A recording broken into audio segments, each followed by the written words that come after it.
청취자 여러분, 안녕하세요. 너무나도 자랑스러운 놀라운 우리 역사, 대한민국의 역사를 알아보는 시간입니다. 오늘 여러분과 함께 만나볼 인물은 우리 역사상 참으로 놀라운 분, 임진왜란이라는 나라의 가장 큰 위기 속에서 이르니 넘은 노승의 몸으로 분연히 일어나 백성을 구하고 나라를 지킨 큰 스승, 바로 서산대사 휴정이라는 분입니다. 여러분, 한번 상상해 보십시오. 73이라는 나이입니다. 지금으로 치면 80이 훌쩍 넘은 그런 연세입니다. 평생을 산속 깊은 곳에서 부처님 말씀만 따르며 조용히 수행하시던 어른이었습니다. 그런데 어느 날 갑자기 임금님이 보낸 사람이 그 깊은 산속까지 찾아옵니다. 나라가 망하기 직전이라고, 백성이 다 죽어가고 있다고 도와달라고 말입니다. 그 노승은 잠시 눈을 감으셨다가 가사장삼을 벗어 던지고 칼을 잡으셨습니다. 부처님께 평생을 바치겠노라 약속한 그 손으로 칼을 잡으신 것입니다. 여러분, 이 이야기가 어떻게 들리십니까? 가슴이 뜨거워지지 않으십니까? 한 사람의 결단이 나라의 운명을 바꾸었습니다. 한 노승의 외침이 전국 사냐의 수천 수만 승려들을 일으켜 세웠습니다. 그분이 바로 서산대사 휴정 스님이십니다. 오늘 우리는 이 분의 일생을 처음부터 끝까지 따라가 보겠습니다. 어린 시절 부모를 모두 잃은 가엾은 소년이 어떻게 하여 큰 스승이 되었는지, 평생 산속에서 돌을 닦던 노승이 어떻게 임금의 부름을 받게 되었는지, 그리고 그 노승이 일으킨 의로운 군대, 즉 의병이 어떻게 왜적을 무찔렀는지, 마지막으로 그가 남긴 그 유명한 시 한 편이 어떻게 후세의 길이 전해지게 되었는지 말입니다. 끝까지 함께 해주시기를 부탁드립니다. 세계 어디에 내놓아도 자랑스러운 우리 역사, 그 감동적인 이야기와 찬란한 문화를 더 많은 사람들에게 알리기 위해서 영상 아래에 있는 좋아요 버튼과 구독 버튼을 꼭 눌러주시기를 간곡히 부탁드립니다. 여러분의 그 작은 손길 하나가 우리 어른들의 자랑스러운 역사를 더 많은 사람에게 전하는 큰 힘이 됩니다. 부디 잊지 마시고 좋아요와 구독 꼭 부탁드리겠습니다. 자, 그러면 이제 본격적으로 서산대사 휴정 스님의 이야기를 시작해 보겠습니다. 여러분, 때는 지금으로부터 약 500년 전 1520년 봄이었습니다. 평안도 안주, 그러니까 지금의 평안남도 안주 땅, 어느 평범한 양반 집안에서 한 사내아이가 태어났습니다. 아이의 본래 이름은 최여신이라 하였습니다. 아버지는 최세창이라는 분이었고 어머니는 김씨 부인이었습니다. 집안은 그리 부유하지 않았으나 학문을 숭상하고 예의를 중히 여기는 점잖은 가문이었습니다. 전에 내려오는 이야기에 의하면 어머니 김씨 부인이 이 아이를 가지셨을 때 아주 신기한 꿈을 꾸셨다고 합니다.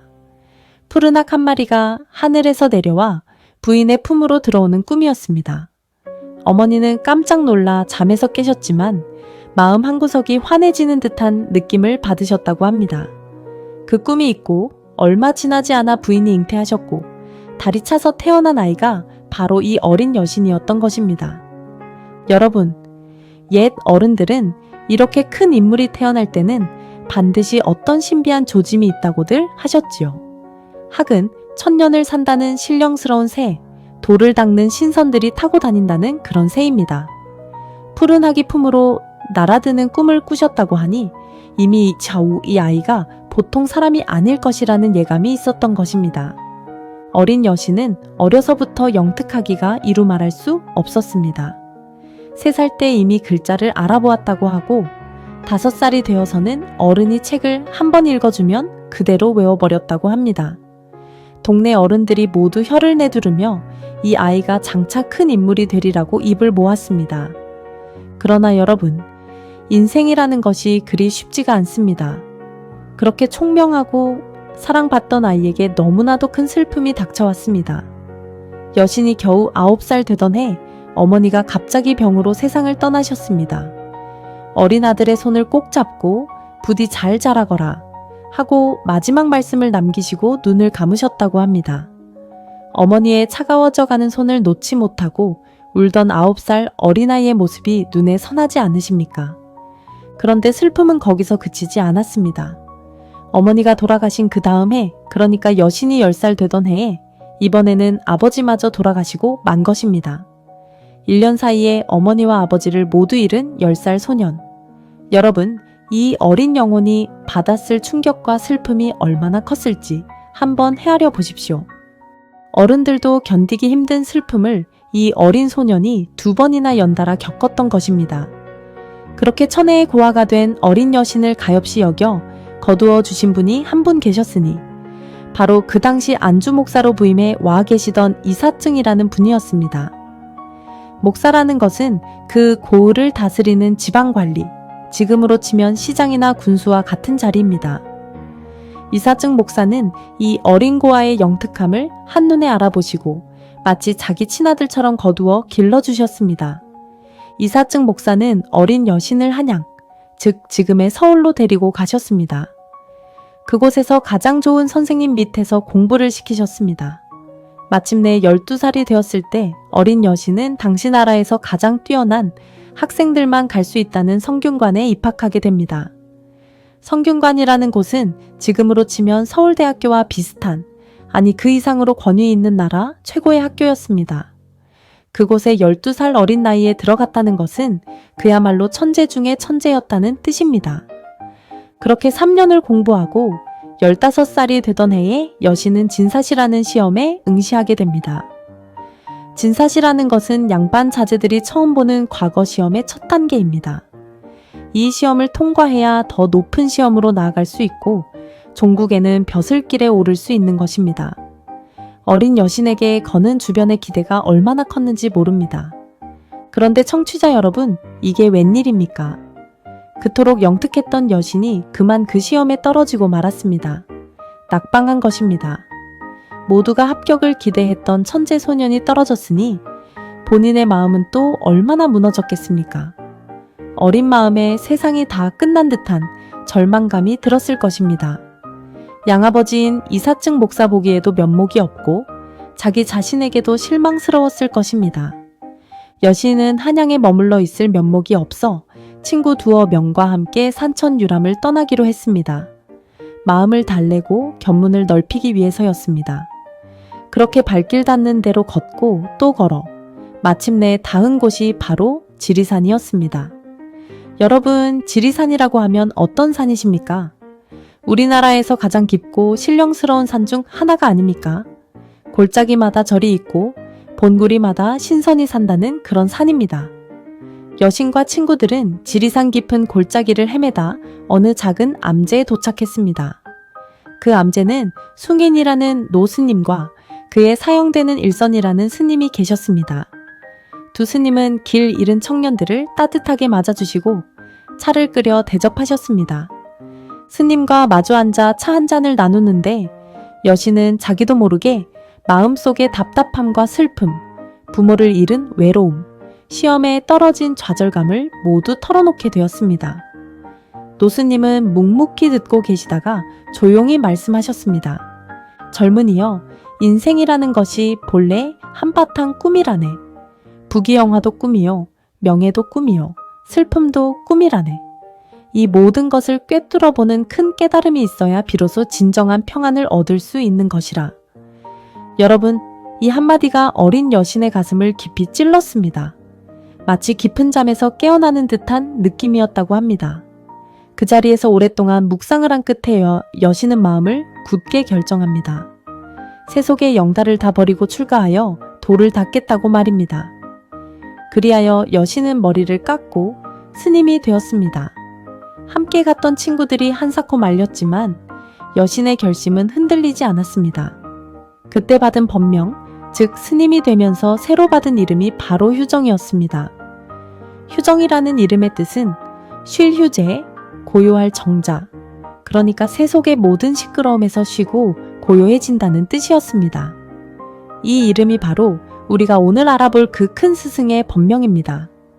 호는 청어당이라 하셨고 또 만년에 묘향산에 오래 머무셨다 하여 사람들이 그 산의 별명을 따서 서산대사라고 부르게 됩니다. 그래서 우리에게는 휴정이라는 이름보다 서산대사라는 호칭이 더 익숙한 것입니다. 출가하신 후 휴정 스님은 부용영관이라는 큰 스승 밑에서 본격적으로 불법을 공부하게 됩니다. 부용영관 대사는 그 시대 조선 불교를 대표하는 큰 도인이셨습니다. 산속 깊은 곳에서 평생을 정진하신 분으로 그 명성이 자자하셨습니다. 휴정은 이 큰 스승 밑에서 잠자는 시간도 아껴가며 불경을 읽고 참선을 하셨습니다. 청취자 여러분, 절집의 수행이라는 것이 얼마나 고된 것인지 아십니까? 새벽 3시면 일어나서 법당에 가서 절을 하고 찬밥에 김치 한 조각으로 끼니를 때우고 하루 종일 가부좌를 틀고 앉아 화두라는 것을 들고 자기 자신과 싸웁니다. 다리가 저리고 허리가 끊어질 듯이 아파도 미동도 하지 않습니다. 그렇게 몇 년이고 몇십 년이고 정진을 하는 것입니다. 휴정 스님이 어느 날 깨달음을 얻었다는 일화가 전해 내려옵니다.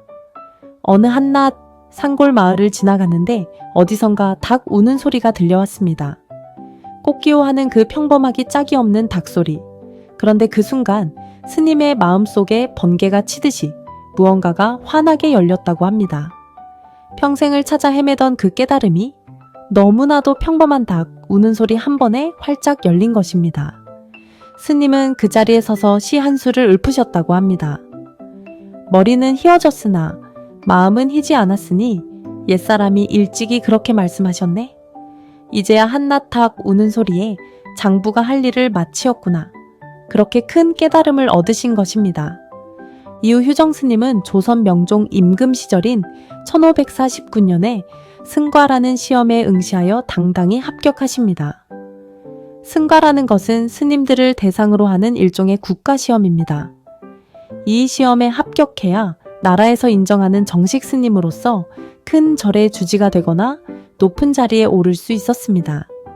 휴정 스님은 그 시험에 1등으로 합격하셨고 점차 승진하여 마침내 선교양 종판사라는 자리에까지 오르게 됩니다.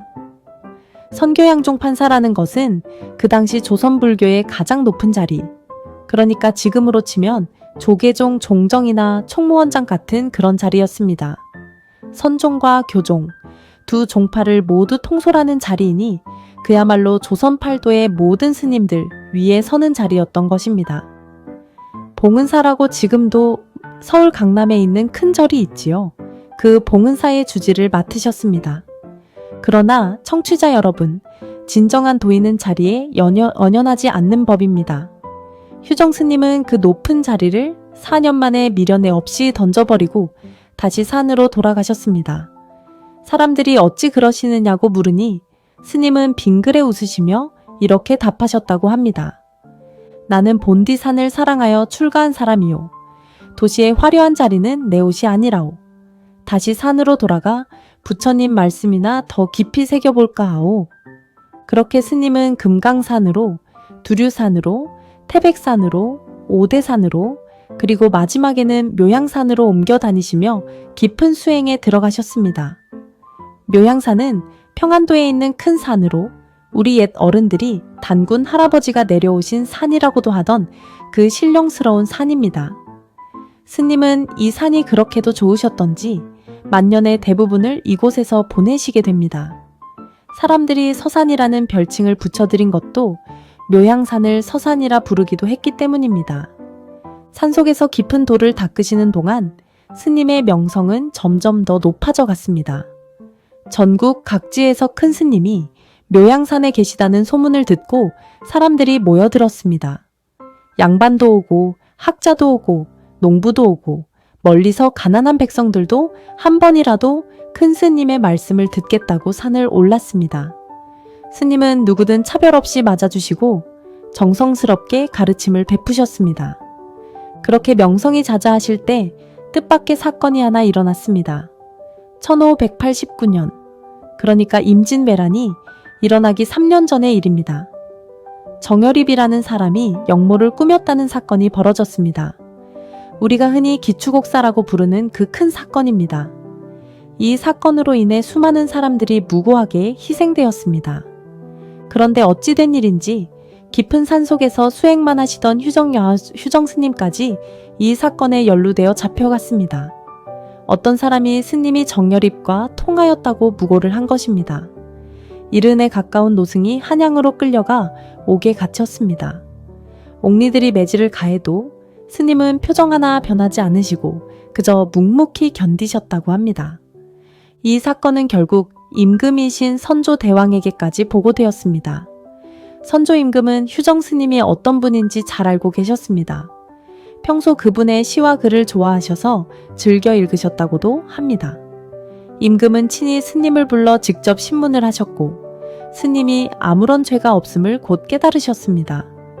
그뿐 아니라 스님과 시를 주고받기까지 하셨다고 하니 그 마음이 얼마나 통하였는지 알만합니다.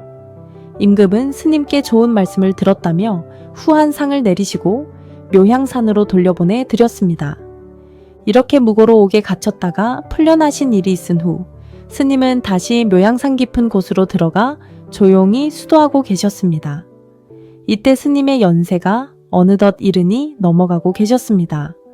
머리는 백발이 되시고 등은 굽고 손은 거칠어졌으나 그 눈빛만은 여전히 형형하셨습니다. 그러던 어느 봄날의 일이었습니다. 1592년 4월 13일 청취자 여러분께서도 잘 아실 그날입니다. 바로 임진왜란이 터진 그날 말입니다. 일본의 외장 도요토미 히데요시가 보낸 15만 대군이 부산 앞바다에 새까맣게 몰려와 우리 강토를 짓밟기 시작한 그날, 세계 어디에 내놓아도 자랑스러운 우리 역사, 그 감동적인 이야기를 더 많은 사람들에게 알리기 위해서 좋아요와 구독 한 번 더 부탁드리겠습니다. 여러분의 따뜻한 응원이 큰 힘이 됩니다. 댓글로 응원의 한 말씀 남겨주신다면 더더욱 감사하겠습니다. 자, 그러면 본격적으로 이 영상의 가장 핵심이 되는 임진왜란과 휴정 스님의 활약 후반부 이야기로 넘어가 보겠습니다. 청취자 여러분, 다시 한번 그 시절을 떠올려 보십시다. 1592년 4월, 부산에 상륙한 왜군은 거침없이 북으로 올라옵니다. 동래성이 함락되고 상주가 무너지고 충주에서는 신립장군이 대패하여 강물에 몸을 던졌습니다. 한양은 불과 보름 만에 적의 손에 들어갔고 임금이신 선조대왕은 황급히 도성을 버리고 북쪽으로 피난을 떠나야 했습니다. 여러분, 그 광경이 얼마나 참혹하였겠습니까?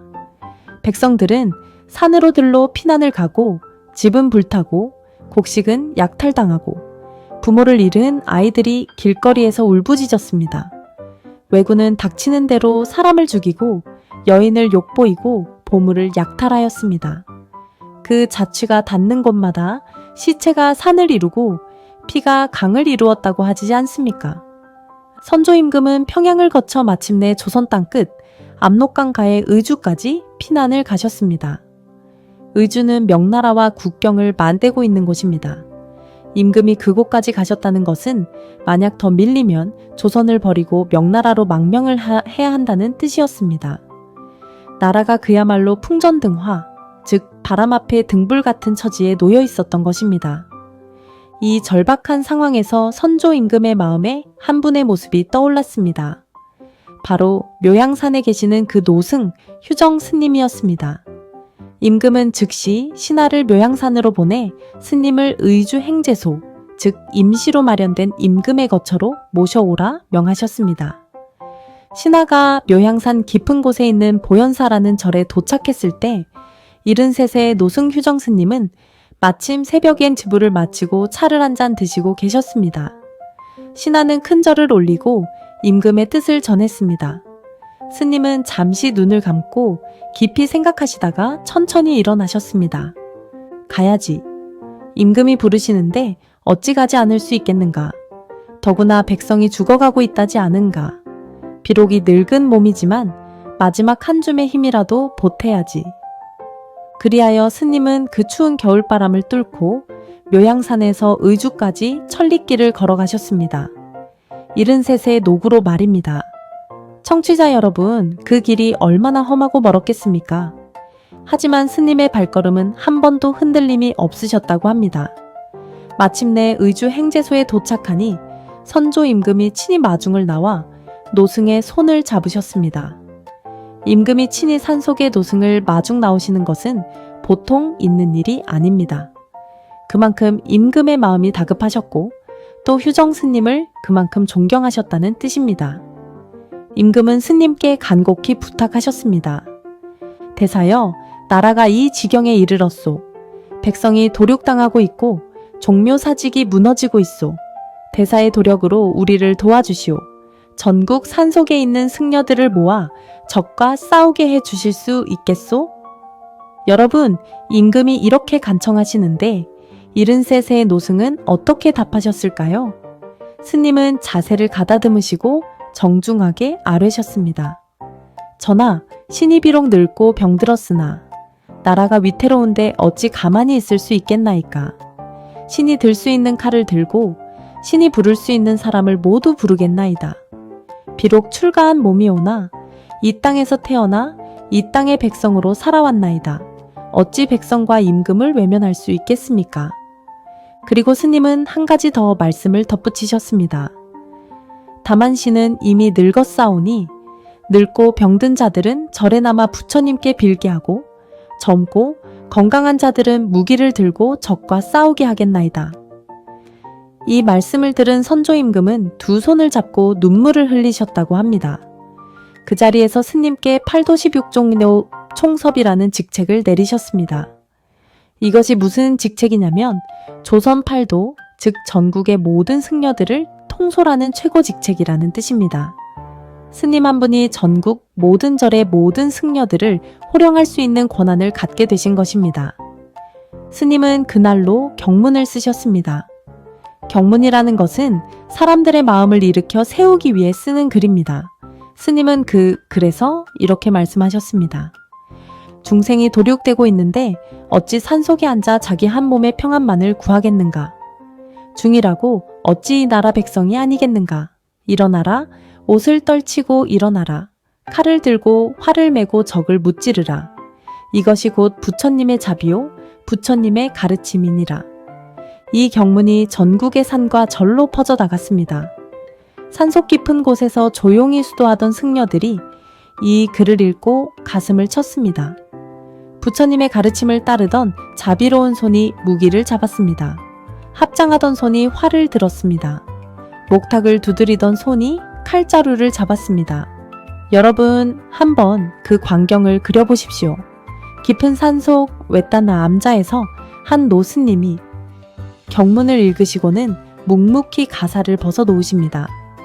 옆에 있던 어린 사미승이 무엇을 하시느냐고 묻습니다. 노스님은 빙그레 웃으시며 답하십니다. 산을 내려갈 때가 되었구나.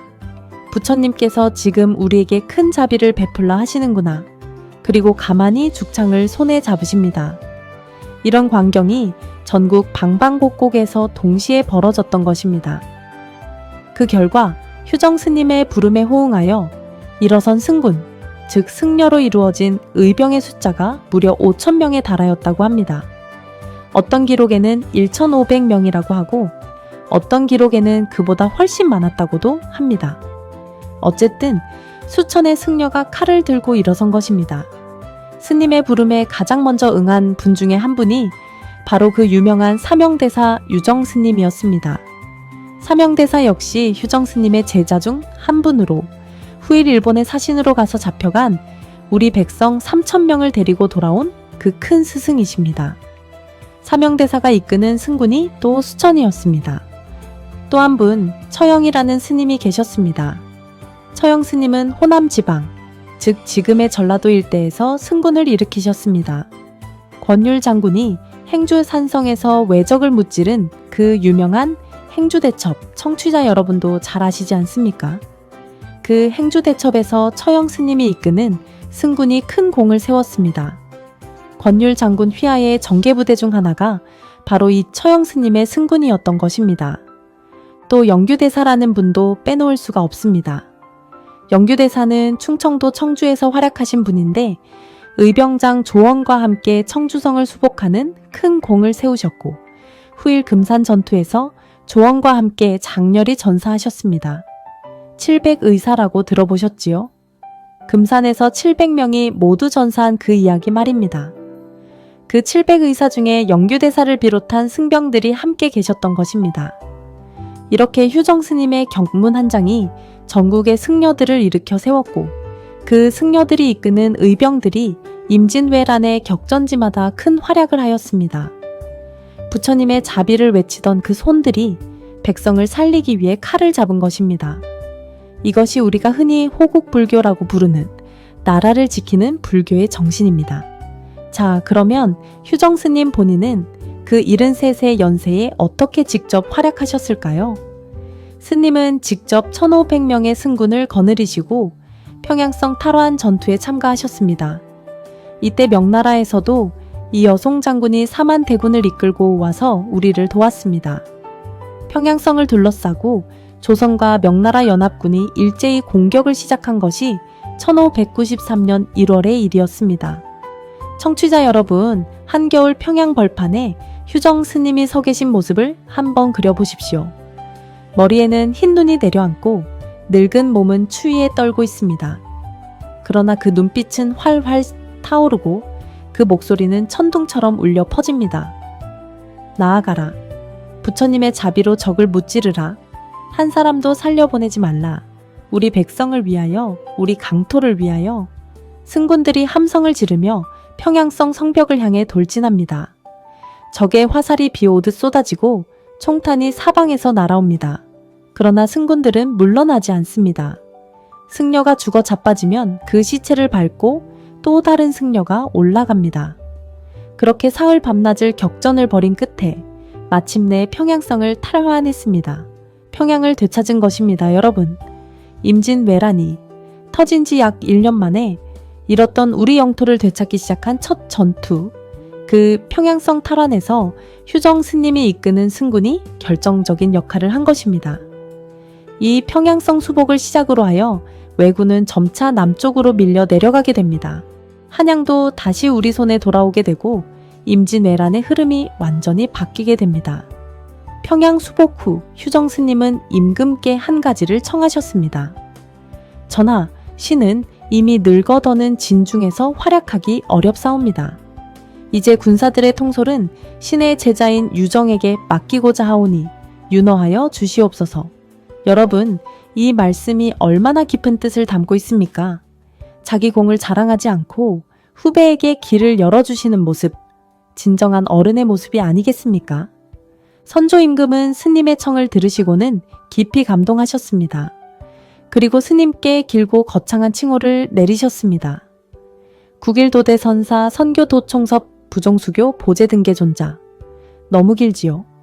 풀이하자면 나라에서 으뜸가는 큰 선사이자 선종과 교종을 모두 아우르는 큰 어른이며 부처님의 가르침을 떠받들어 백성을 구제하시는 큰 스승이라는 뜻입니다.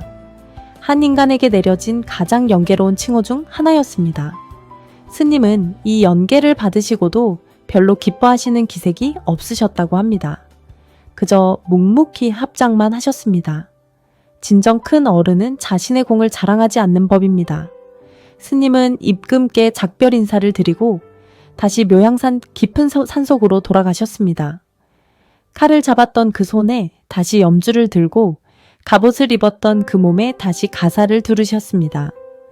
세계 어디에 내놓아도 자랑스러운 우리 역사, 그 감동적인 이야기를 더 많은 사람에게 알리기 위해 마지막으로 한 번 더 좋아요와 구독을 부탁드립니다.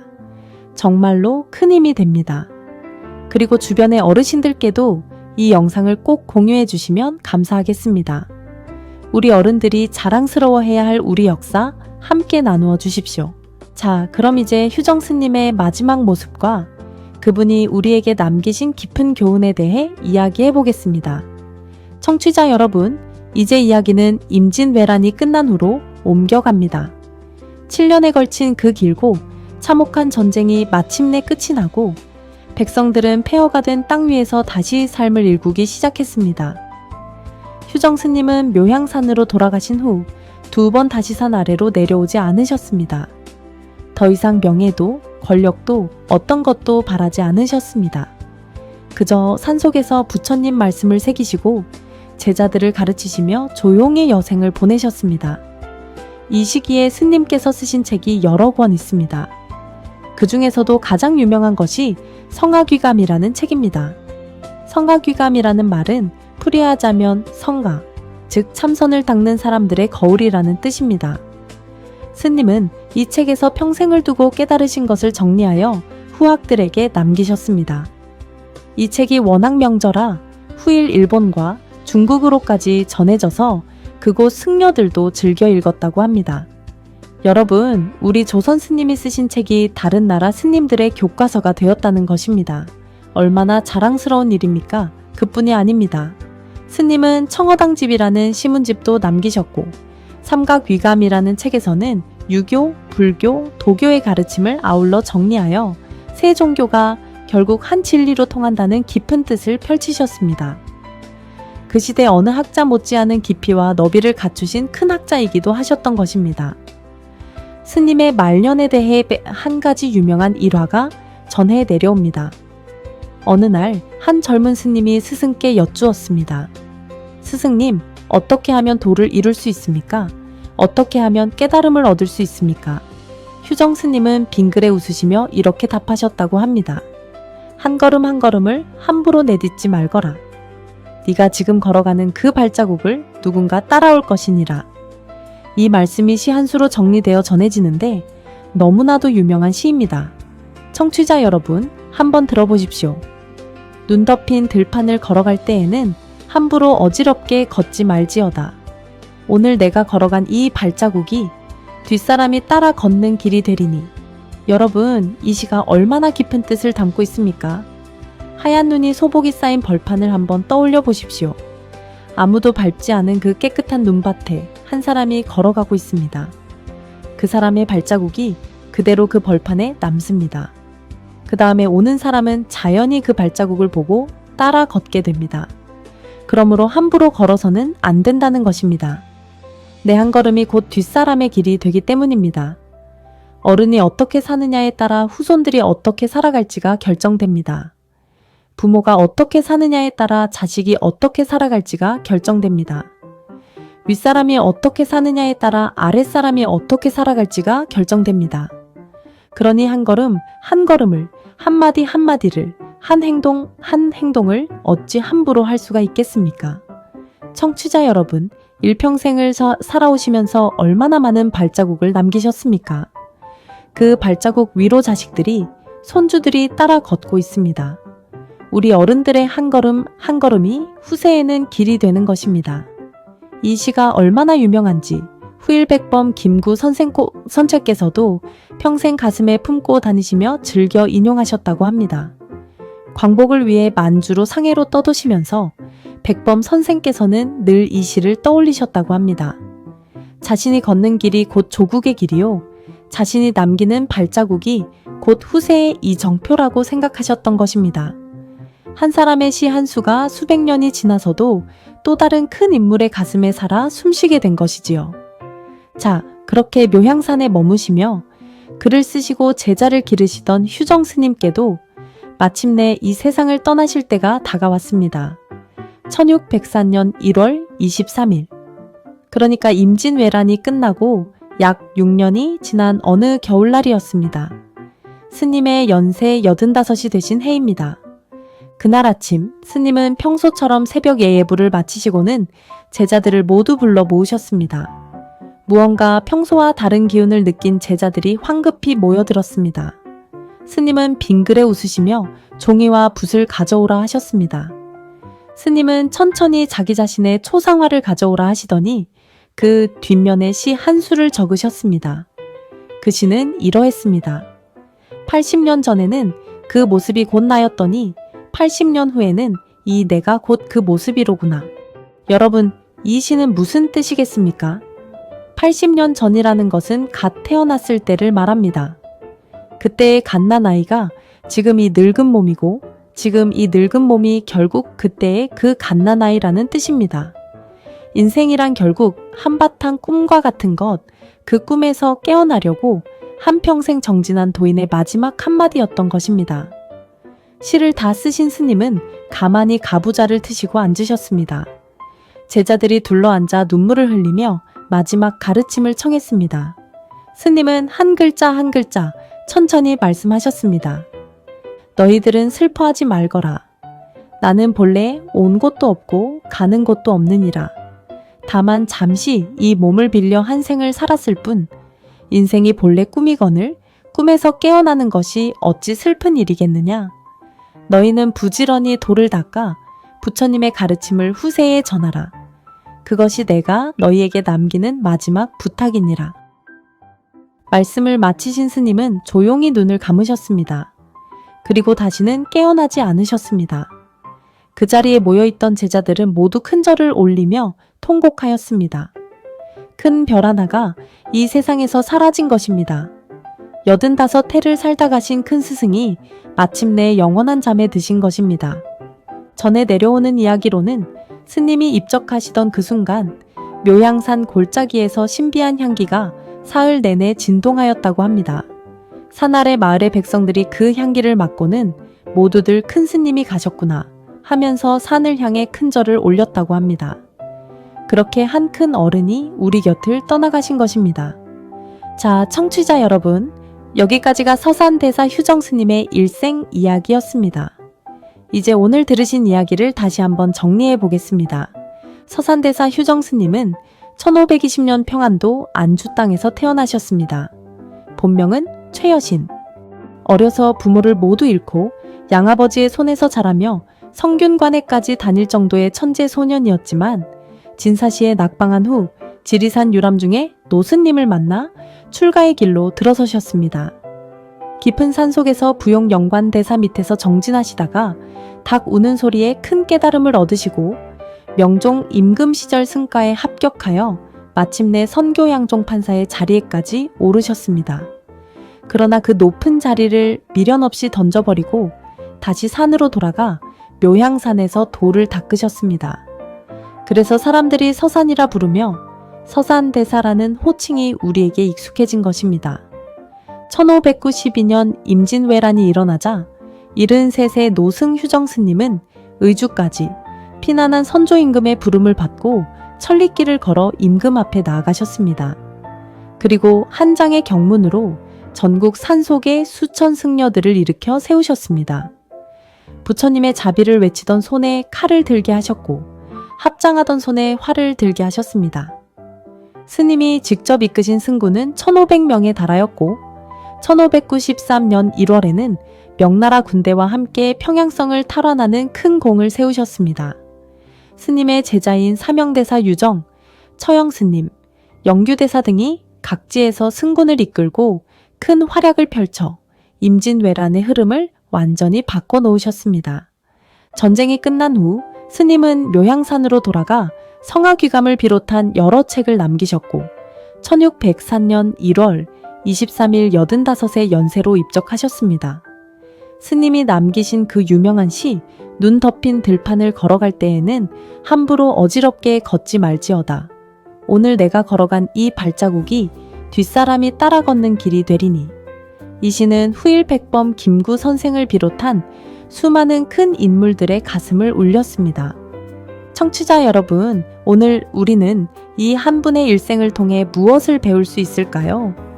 저는 3가지가 가장 마음에 남습니다. 첫째는 진정한 어른의 모습입니다. 휴정스님은 73세 연세에 칼을 잡으셨습니다. 보통의 사람 같으면 이미 세상을 등지고 자기 한 몸의 평안만을 구하셨을 그 연세에 스님은 나라와 백성을 위해 가장 험한 길로 나서셨습니다. 어른이라는 것이 단순히 나이가 많은 것을 말하는 것이 아닙니다.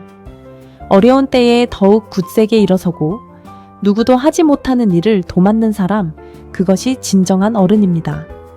휴정스님은 73세의 노고로 그것을 보여주셨습니다. 둘째는 무엇이 진정한 종교인가 하는 것입니다. 스님은 부처님의 가르침을 평생 따르신 분이지만 백성이 죽어가는 때에 산속에서 자기 수행만을 고집하지 않으셨습니다. 부처님의 자비란 무엇입니까? 중생을 살리는 것입니다. 백성을 구하는 것입니다. 그것이 곧 부처님의 자비요. 부처님의 가르침이라고 스님은 말씀하셨습니다. 진정한 종교는 사람을 살리는 것입니다. 책상 위의 가르침이 아니라 손에 잡히는 실천입니다. 스님은 그것을 몸소 보여주셨습니다. 셋째는 한 걸음의 무게입니다. 스님이 남기신 글씨처럼 우리의 한 걸음 한 걸음이 후손들의 길이 됩니다. 우리가 사는 모습을 자식들이 보고 배웁니다. 우리가 어떻게 늙어가는지를 손주들이 보고 배웁니다. 그러니 우리 어르신들 한 분 한 분의 삶이 모두 후세의 이정표가 되는 것입니다. 어찌 함부로 살 수가 있겠습니까? 청취자 여러분, 한 분 한 분이 모두 우리 자손들의 서산대사이신 것입니다. 지금 우리가 누리고 있는 이 평화롭고 자랑스러운 대한민국이 어디서 왔겠습니까?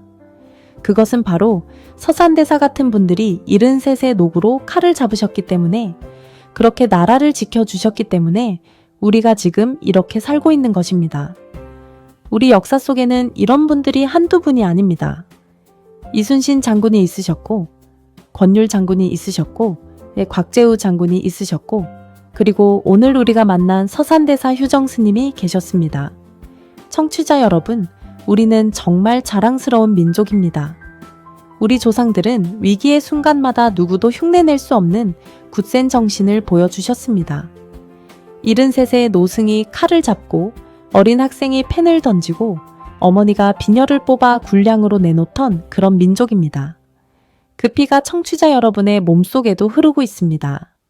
그 정신이 우리의 자손들에게도 이어지고 있습니다. 오늘 휴정 스님의 이야기를 들으시면서 부디 자부심을 가지시기 바랍니다. 그리고 한 걸음 한 걸음을 함부로 내딛지 마시고 우리 자손들에게 떳떳한 발자국을 남겨주시기 바랍니다. 그것이 곧 서산대사 휴정 스님이 우리에게 남기신 마지막 가르침이 아닐까 합니다. 놀라운 우리 역사 이야기는 오늘도 계속됩니다. 청취자 여러분, 그럼 다음 시간에 또 뵙겠습니다.